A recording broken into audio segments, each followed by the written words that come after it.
One of the most fun things to learn in Spanish is the subjunctive mood, because using the subjunctive, you can really start to express yourself, because we use the subjunctive to express hopes, wishes, desires, and things like that. And it doesn't hurt that once you can really use the subjunctive, you can not only understand much more Spanish, but you'll sound way more fluent.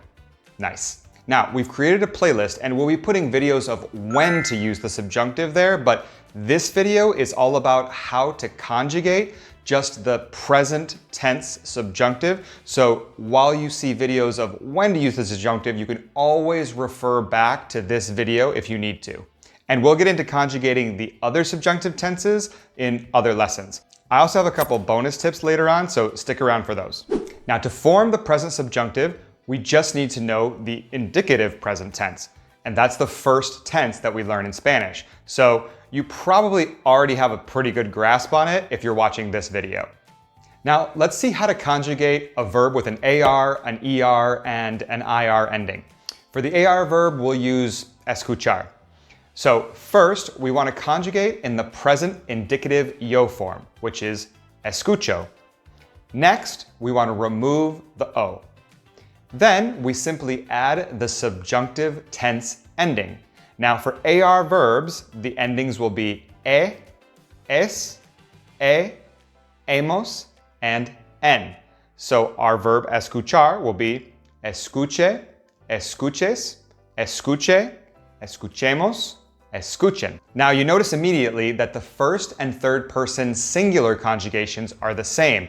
So with the subjunctive, you might need to use some subject pronouns, yo, él, ella, if the context isn't quite clear. Okay, now so for the verbs ending in ER or IR, the subjunctive present tense endings will be a, as, a, amos, and an. So our ER verb will be tener. So in the present indicative yo form, it would be tengo. We remove the O and we add our endings. So you'll get tenga, tengas, tenga, tengamos, and tengan. Now our verb that ends in IR will use venir. So present indicative yo form, again, it will be vengo. We remove the O and we add our endings. So you'll get venga, vengas, venga, vengamos, and vengan. And just to add one more in, we'll use conocer. So the present tense indicative yo form would be conozco. We remove the O and we add the endings for an ER verb. So we'll get conozca, conozcas, conozca, conozcamos, and conozcan. Now, of course, in Spanish, there are always irregulars that you just have to memorize, and these irregulars are usually some of the most common and powerful verbs that you can use. So it's important to study them as soon as you can and immediately start incorporating them into your daily conversations. Here, we'll just go over some of the most important ones. So for example, haber will have the stem I, and then we'll just add our normal subjunctive endings for an ER verb. So you'll get haya, hayas, haya, hayamos, and hayan. Now for ear, we have the stem vai, and then we'll add our normal IR subjunctive endings. So you'll get vaya, vayas, vaya, vayamos, and vayan. So here you can see some others, and feel free to pause the video if you need to take some time to study them. Now, the first thing you'll notice is that there are accent marks on the dar and estar conjugations. Now, this actually has nothing to do with pronunciation. We use the accent on dar to distinguish it from the preposition de, meaning of or from, and we use it with estar because we need to distinguish it from the word este, which means this. Also, if you're enjoying this video, please consider giving us a like and please subscribe. We try to put out videos every week for you guys to improve your Spanish. Thank you. And now for just a few quick tips before we get into the other conjugations, I really want to express to you guys not to let people tell you that the subjunctive is too hard or too advanced, or wait to start using it when you're learning Spanish. I did this and I had to go back and relearn when to use the indicative versus the subjunctive. And I feel like I still make mistakes that are super common that you wouldn't have made had you tried to learn the subjunctive earlier on. So don't avoid it. It's useful to start it right from the beginning if you can.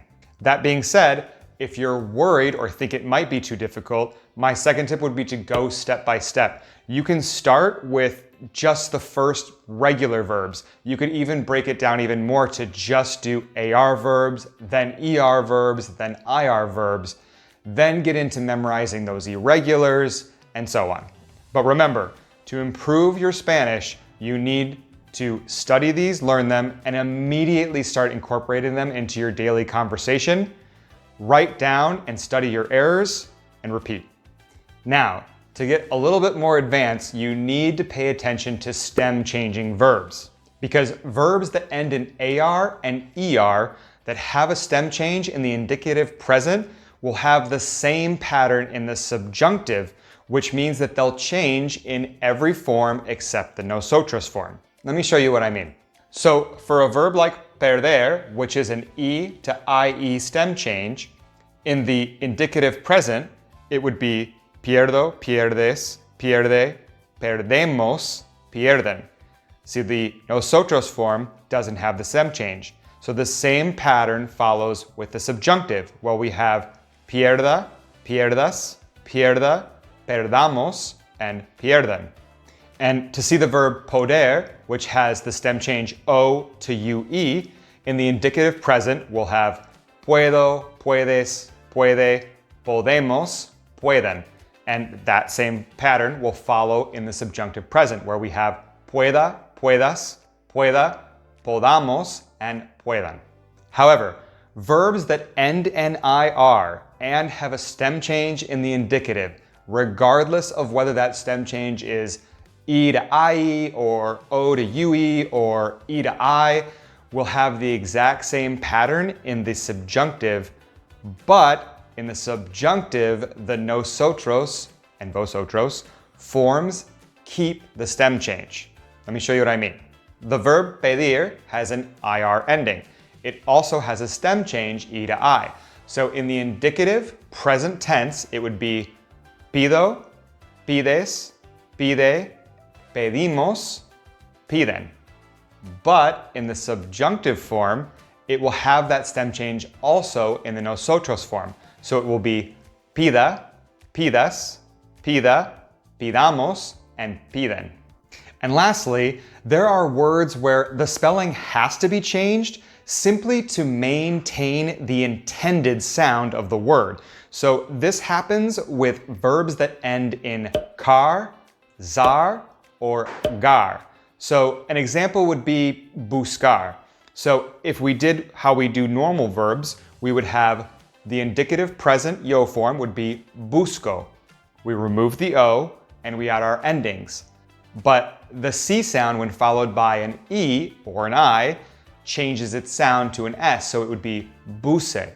It's not what we want. So we have to change the sound to a QU, so it will be busque. This is the same exact thing with verbs that end with sar, like empezar. We have to change the Z to a C, so you'll get empiece. The same with verbs that end in gar, like llegar. We have to change the G to a GU to get the llegue. Here's a list of some of the most common ones that I use. Tocar, sacar, roncar, marcar, empacar. Abrazar, almorzar, lanzar, empezar, organizar. Llegar, agregar, apagar, pagar, ligar. Thank you so much, you guys, for watching this video. Now watch this video to improve your Spanish, and we'll see you next time.